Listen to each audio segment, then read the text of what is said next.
మీరు డైరెక్టర్‌గానే మిమ్మల్ని ఎక్కువ చూడాలనుకుంటున్నాం మేము. కరెక్ట్. కానీ యాక్టర్‌గా ఎందుకు ఎక్కువ కాన్సంట్రేట్ సో చేస్తున్నారు? బేసిక్గా ఈ ప్రాజెక్ట్ ఒప్పుకుంది 2024లో సార్. దాని రిజల్ట్ ఇప్పుడు చూస్తున్నారు. 25 డిసిషన్స్ మీరు 27లో చూస్తారు. సో అది ముందు యాక్సెప్ట్ చేసిన decisions and I'm actually very proud of it.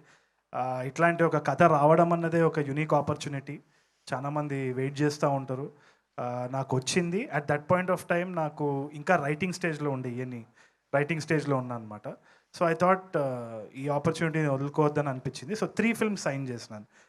ఓం శాంతి ఒకటి, ఇదొకటి, ఇంకో సినిమా ఇది రాబోతుంది. తర్వాత క్లోజా? దాని తర్వాత క్లోజ్. మీరు ఒక మంచి స్టోరీ రాస్తే యాక్ట్ చేసేస్తారు సార్ ఫ్రీగా, నన్ను చేసేస్తాను. అంటే మీ దగ్గర ఉన్నట్టున్నాయి కదా ఆల్రెడీ. ఏది? మీ దగ్గర స్టోరీస్.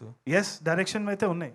అదే ఎందుకు చేయట్లేదు అంటే ఈ నగరానికి ఏమైనా సీక్వెల్ ఒకటి చేయాలి. అవును, చేస్తున్నా. ఇంకోటి వెంకటేష్ గారితో అనుకున్నా. వెంకటేష్ గారిది ఇంకా still writing it sir, I'm not doing it. But prime video వాళ్ళతో ఒకటి ఉన్నది. అది కాకుండా ఇంకో ప్రాజెక్ట్ రాస్తున్నా.